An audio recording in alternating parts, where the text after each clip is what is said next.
সূরা বাকারার 185 নম্বর আয়াত আল্লাহ তাআলা বলেন শাহরু রমাদান, রমজান মাস।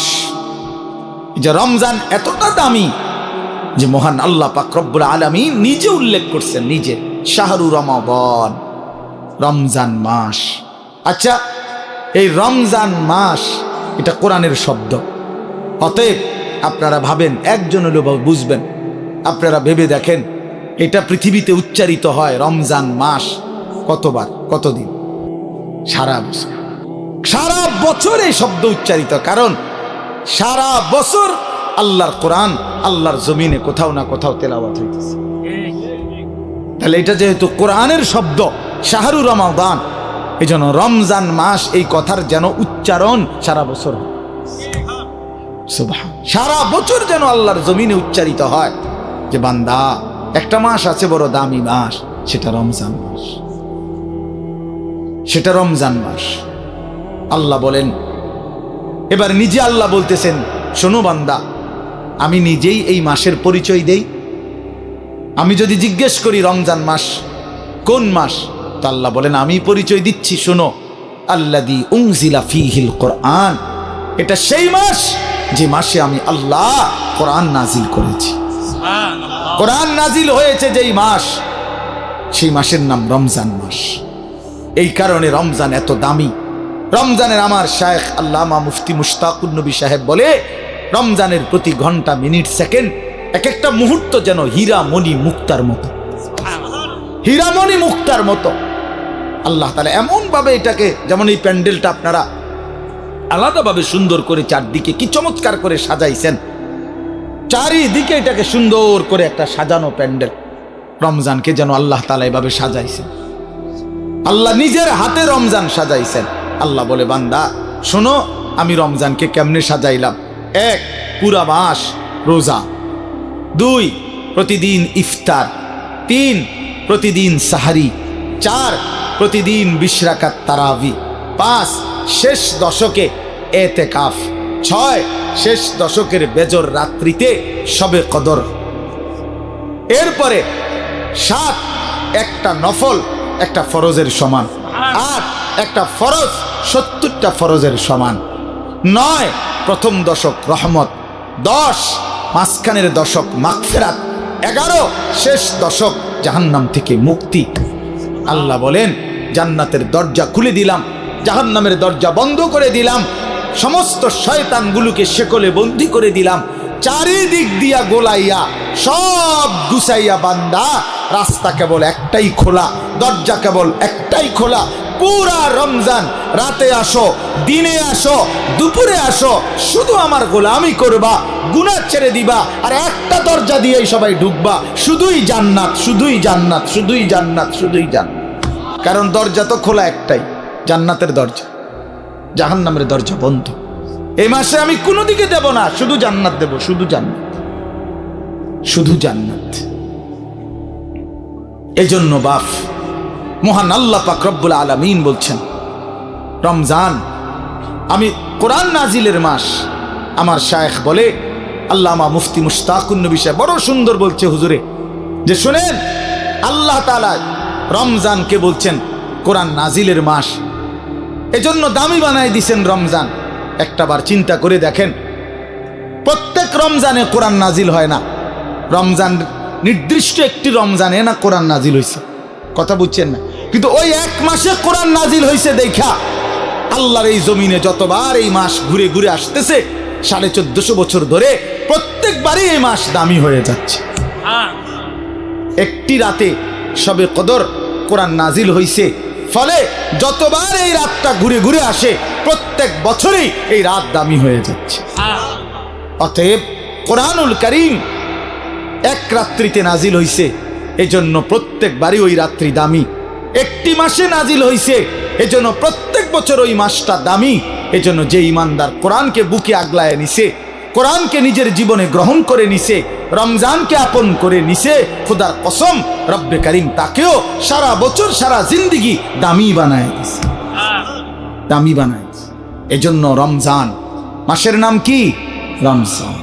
রমজান উচ্চারণ করেছেন যিনি এই মাসের নাম, তিনি রহমান, আর তিনি নাজিল করেছেন কোরআন। এটা গ্রহণ করেছে যে সে হলো মুসলমান। দিয়েছেন যিনি তিনি রহমান, যিনি দিয়েছেন তিনি রহমান। মাসের নাম রমজান, নাজিল করলেন কোরআন, গ্রহণ করলো মুসলমান। ফামান শাহিদা মিনকুমুশ শাহরা ফালিয়াসুমহু, আল্লাহ বলছেন হুদাল লিন্নাসি ওয়া বাইয়িনাতিম মিনাল হুদা ওয়াল ফুরকান। আল্লাহ বলছে বান্দা আমি এমন কোরআন নাজিল করেছি যেই কোরআন গোটা বিশ্ব মানবতার হেদায়েত, এবং সব কথা স্পষ্ট। বাইয়িনাত, কোনো কথা, কোনো শব্দ, কোনো বাক্য, কোনো ব্যাখ্যা বিশ্লেষণ অস্পষ্ট, অগোছালো, অপূর্ণাঙ্গ কোরআনে নাই। সব স্পষ্ট, রাত দিন 24 ঘন্টা। ওয়াল ফুরকান, এবং কোরআনই হচ্ছে, এই শেষ কথাটা মনোযোগ দিয়ে শোনো ভাইয়া, আল্লাহ তাআলা বলছে কোরআন হচ্ছে ফুরকান, সত্য মিথ্যা, ন্যায় অন্যায়, উচিত অনুচিত, হালাল হারাম, জায়েজ না জায়েজ, করণীয় বর্জনীয়র মধ্যে পার্থক্যকারী আল্লাহর কোরআন।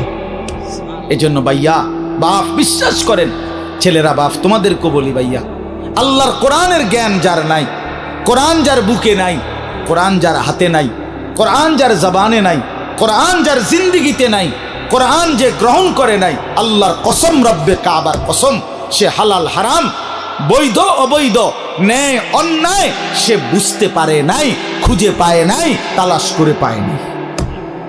এজন্য কোরআনবিহীন কোনো মানুষ সভ্য হইতে পারে না। কোরআনবিহীন কোনো মানুষ বাংলা বই ন্যায় অন্যায় শিখায় না, অঙ্ক বই ন্যায় অন্যায় শিখায় না, ইংরেজি বই ন্যায় অন্যায় শিখায় না, পদার্থবিজ্ঞান জীববিজ্ঞান ন্যায় অন্যায় শিখায় না, রসায়ন বিজ্ঞান ন্যায় অন্যায় শিখায় না, উচ্চতর গণিত ন্যায় অন্যায় শিখায় না, ডাক্তারি বই ন্যায় অন্যায় শিখায় না, আইনের বই ন্যায় অন্যায় শিখায় না। শুধু আল্লাহর কোরআন ন্যায় এবং অন্যায়, হালাল এবং হারাম, উচিত এবং অনুচিত, বৈধ এবং অবৈধ এটা শিখায়। অতএব কোরআন বঞ্চিত তো সে হালাল হারাম থেকেই বঞ্চিত।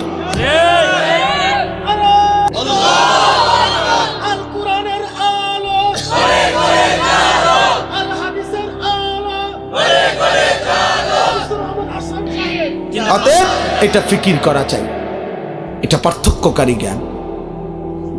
এজন্য আপনাদের সবার কাছে অনুরোধ, নিজের ছেলেকে, নিজের মেয়েকে আল্লাহর কোরআন থেকে বঞ্চিত করবেন না। বাচ্চাটাকে দিন শিখান, আল্লাহর কোরআন শেখান। জীবনের সবচেয়ে বড় সম্পদ দিয়ে গেলেন।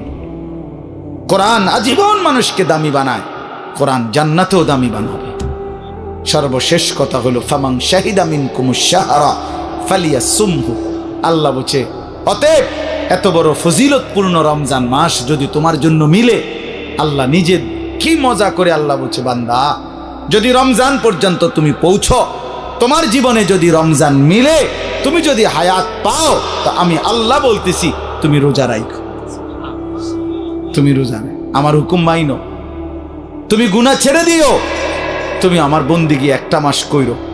যদি বলি আল্লাহ 1 মাস আপনার হুকুম মানবো, ঠিক আছে, গুনাহ ছেড়ে দিব, রোজাগুলো এবং বিধানগুলো মানবো, শরীয়তের হুকুম, আপনি আমারে কি দিবেন? আল্লাহ বলে লাআল্লাকুম তাত্তাকুন, 1 মাসেই আমি আল্লাহ তোমারে মুত্তাকি বানিয়ে দেব। যদি বলি মুত্তাকি হলে কি হবে? আল্লাহ বলে জানো না, জান্নাত বানানোই হয়েছে মুত্তাকিদের জন্য। উইদ্দাত লিল মুত্তাকিন, জান্নাত বানানোই হয়েছে মুত্তাকিদের জন্য। অতএব যে মুত্তাকি সেই জান্নাতি, যে জান্নাতি সেই মুত্তাকি।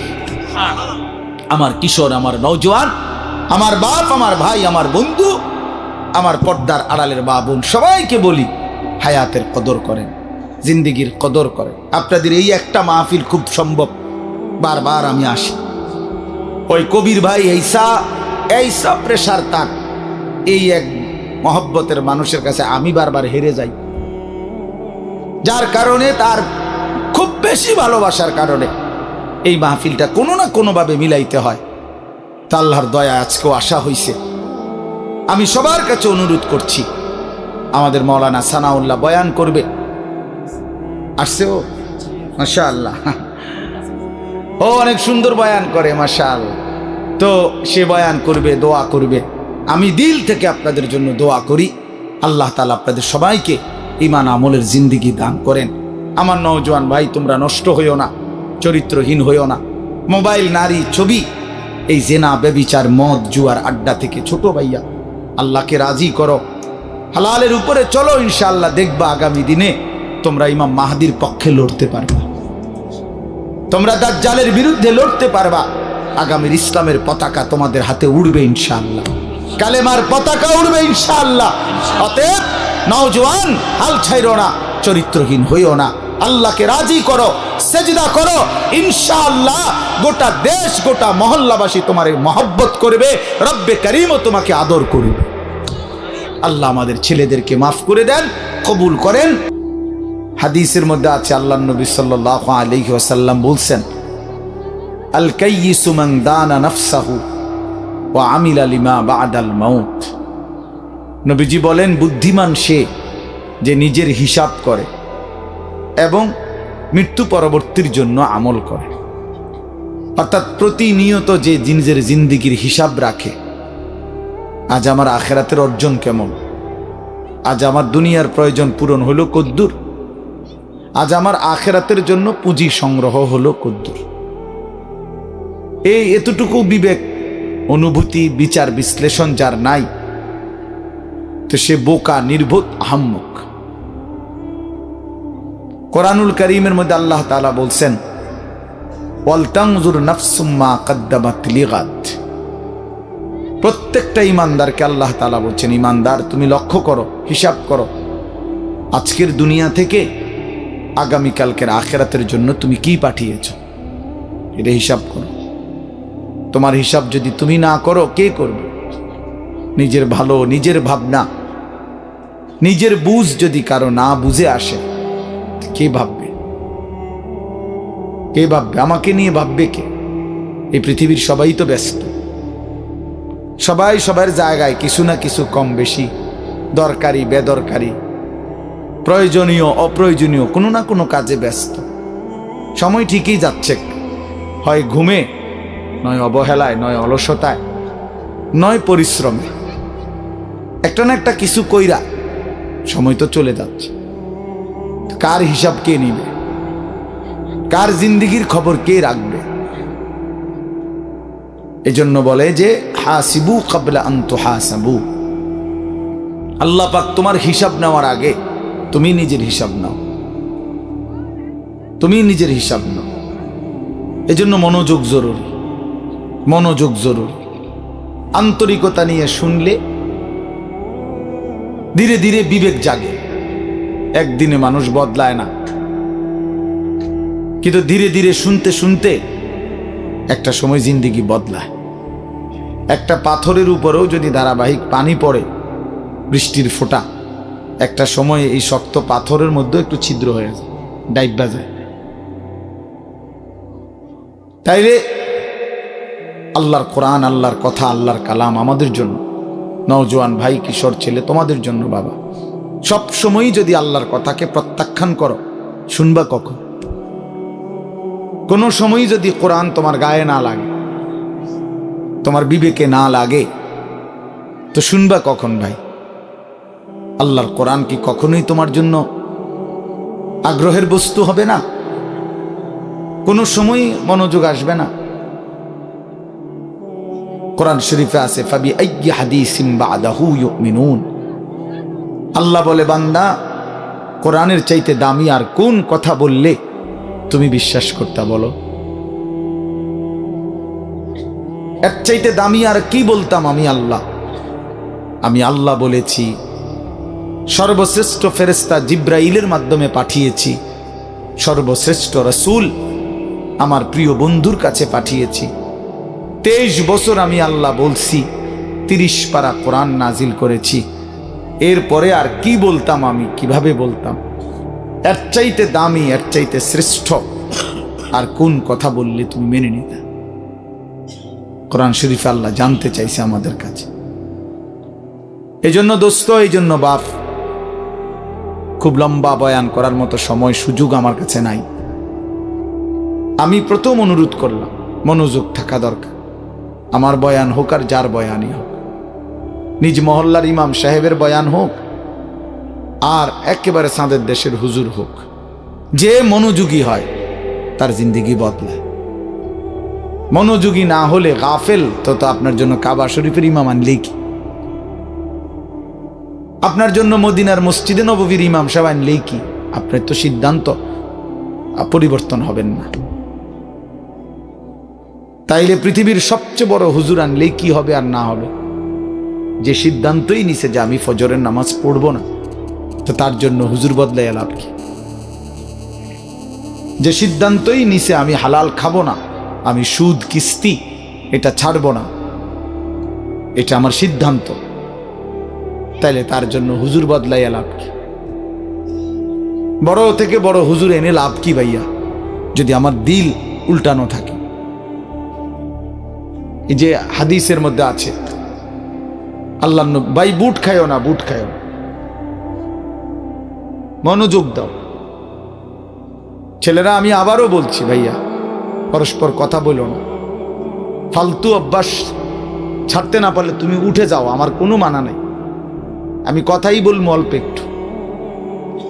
দোস্ত মনোযোগ না দিলে তুমি বাহিরে ঘোরো, আমার কোনো অসুবিধা নাই। বললাম আমি ব্যক্তিগতভাবে শ্রোতা গুণী না, এটা আমার কোনো সময়ের মাথা ব্যথা না, ছোট বড় সব মাহফিলে আমি সমান তালে বয়ান করি, এটা আমার আজীবনের অভ্যাস। আলহামদুলিল্লাহ এই অঞ্চলটা আমার পায়ে হাঁটা অঞ্চল, এখনো না আমি আসছি গাড়িতে, কিন্তু আমি তো এগুলো পায়ে হাঁটা হেঁটেই আসছি। তাইলে যখন আমার আরো ছোট ছোট মাহফিল ছিল, তখনও আমি 3-4 ঘন্টা বয়ান করে গেছি। ব্যস্ততার কারণে সময় মিলানো যায় না, এতটুকুই সমস্যা, আর কিছু না। জোহরের পর থেকে বয়ান শুরু হয়েছে, এখনো চলতেছে, আরো বয়ান আছে। হ্যাঁ, মুরাদনগর আবারও বয়ান আছে। এটা এমনি বললাম, অর্থ হইল আল্লাহর জন্য বলতে থাকা। এজন্য দোস্ত বন্ধু আমার, মনোযোগ দিলে ভালো। জীবনটা সবসময় একরকম খামখেয়ালি গাফলতি অবহেলায় অবহেলায় চলে গেল, তো রাত তো আর ফিরবে না, দিন তো আর ফিরবে না, এই সময় আর হবে না। 17ই ফেব্রুয়ারি 2025 আর আসবে না। আগামী বছর 17ই ফেব্রুয়ারি হবে, কিন্তু সেটা হবে 2026। আগামী সপ্তাহে 17 তারিখ সোমবার আসবে, কিন্তু সেটা হবে 23 তারিখ। প্রতি রাত, প্রতি ঘন্টা, প্রতি মিনিট, প্রতি সেকেন্ড একবারই আসে। আমাদের হায়াত একবারই, প্রত্যেক মিনিট একবারই। নবী সাল্লাল্লাহু আলাইহি ওয়াসাল্লাম বলছেন, ইরতাহালাতিদ দুনিয়া মুদবিরা ওয়ারতাহালাতিল আখিরাতু মুকবিলা। নবীজি বলেন, উম্মত শুনো, প্রতি সেকেন্ড, প্রতি মিনিট দুনিয়া তোমার পিছনে যাচ্ছে, প্রতি মিনিট আখিরাত তোমার সামনে আসতেছে। প্রতি ঘন্টা যায় তো আমার দুনিয়া যায়, প্রতি ঘন্টা যায় তো আমি আখিরাতের দিকে 1 ঘন্টা আগায় যাই, কবরের দিকেই 1 ঘন্টা আগায় যাচ্ছি, হাসরের দিকেই আমরা মূলত কি আগায় যাচ্ছি। এই জন্য নবীজি বলছেন, অতএব বুদ্ধিমান হলে শোনো উম্মত, ফাকুনু আবনা আল আখিরা ওয়ালা তাকুনু আবনা আদ দুনিয়া। নবীজি বলছেন, অতএব তুমি আখিরাতের সন্তান হও, আখিরাতের পরিচয়ে পরিচিত হও, দুনিয়ার সন্তান হও না। শুধু ডাক্তার, শুধু ইঞ্জিনিয়ার, শুধু আইনজীবী, শুধু ব্যারিস্টার, শুধু পয়সাওয়ালা, শুধু ব্যবসায়ী, শুধু কৃষক, শুধু বিদেশি, শুধু প্রবাসী, এক মুসলমান হিসেবে এতটুকু পরিচয় নিয়েই তুমি যথেষ্ট হইও না। এক মুসলমানের পরিচয় এতটুকুই না, বরং তোমার পরিচয় যেন হয় আখিরাতের পরিচয়। লোকটা নামাজি, লোকটা রোজাদার, লোকটা চরিত্রবান, লোকটা দিনদার, লোকটা ফরহেজগার, লোকটা আল্লাহওয়ালা, লোকটা আখিরাতের ফিকির করে, মসজিদকে ভালোবাসে, মাদ্রাসাকে ভালোবাসে, ওলামায়ে কেরামকে ভালোবাসে, নামাজকে ভালোবাসে, আল্লাহর ঘরকে ভালোবাসে, কোরআনকে ভালোবাসে। এমন পরিচয় পরিচিত হও, এমন পরিচয় নিজের জীবনে লাগাও নবীজি বলছেন। শুধু দুনিয়ার পরিচয়, অনেক বড় পয়সাওয়ালা, অনেক বড় টাকাওয়ালা, অনেক বড় ক্ষমতার অধিকারী। দোস্ত, ক্ষমতা বেশি বা কম, উভয় অবস্থাতেই কবরে চলে যাবে। হাসলেও মরে যাবে, কাঁদলেও মরে যাবে। তাফসিরে মাআরিফুল কোরআনে আমরা পড়ছি, মুফতি শফি রহমতুল্লাহ আলাইহি বলছে, দুনিয়াবাসী, দুনিয়া নিয়া কারাকারি করো না, কারণ সর্বোচ্চ চেষ্টা করে দুনিয়া যদি জিতেও যাও তাইলেও মরে যাবা, যদি হেরেও যাও তাইলেও মরে যাও। পৃথিবীর সর্বশ্রেষ্ঠ ধনী সেও মৃত্যুবরণ করবে, পৃথিবীর সর্বশ্রেষ্ঠ ফকির সেও মৃত্যুবরণ করবে, মরেই যাবে। প্রিয় বন্ধু, তোমরাও আমরাও হাসলেও মরে যাব, কাঁদলেও মরে যাব। সুখে থাকলেও মৃত্যু হবে, দুঃখে থাকলেও মৃত্যু হবে। অট্টালিকায় থাকলেও মরণ, কুড়ে ঘরে থাকলেও মরণ। অতএব যেই মৃত্যু আমাকে বরণ করতেই হবে, যেই কবর থেকে আমি আড়াল